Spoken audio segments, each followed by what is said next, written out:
Well, it was a lot of new challenges I faced. I faced mental health issues that I'd never experienced in my life. I've always been a nervous person and always had some form of anxiety, but the tour we did it was like 3 or 4 months in a row, and then it was off the back of another 2 or 3 months in a row. We did had 3 days rest, and we went into another 3 months. And my sleep had got really bad, but I think at first I didn't appreciate what was going on, and I just left it. And then it got so bad that it was like a year along when I just started crumbling, and I faced like huge depression and anxiety, and it all mixed with living in a tin can essentially on the road, living with 10 other guys on a tour bus for so long. My sleep just deteriorated to like an hour a night if I did get any sleep, and it just made me just awfully having panic attacks, and I was really low and really anxious. And then came to a point before we kind of finished the end of the year where I said to the guys, like, if I don't do something about this, I'm out. I can't live like this right now. I'm struggling. I kind of wanted to quit at one point. It was a really bad place.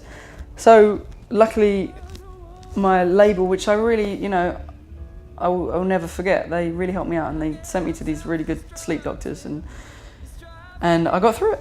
And I prepare myself now, and I look after myself, and I've got routines, and I've got medicine if I need it, if anything flares up in me. But it's just knowing what you're going through, and knowing how to be prepared for it, and how to look after yourself, and how to talk about it. I think that's what my problem was for like a year. I just didn't sort it out because I thought, oh, it will just happen naturally. And I guess most people's natural reaction is, oh, you'll be fine, you'll sleep soon. And I agreed, I was like, yeah. And then it got really bad.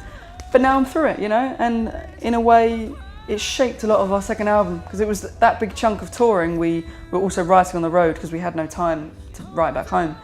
And it did shape some of the songs and the mood of the album, and I guess the mood of myself. What did it bring you for this album? For this album, it brought the ability for us to talk about mental health. I think there's a stigma with men from my age, I'm 24, but something from like 18 and upwards to like 30, 40, guys don't like to talk about going through stuff. And my band, I've noticed the change since I went through that, and it really affected them too. They're my best friends, so it really upset them. We've all been more open with what we deal with and what we go through, and we help each other and listen to each other. And from being, a group of bravado-ish men, with a lot of confidence and a lot of ego, you can turn into your best friends again, and to really help each other. And I've noticed other guys in the band who have just started having, bits and bobs issues, even if it's stuff at home with whatever, we just talk through it, and that's really important.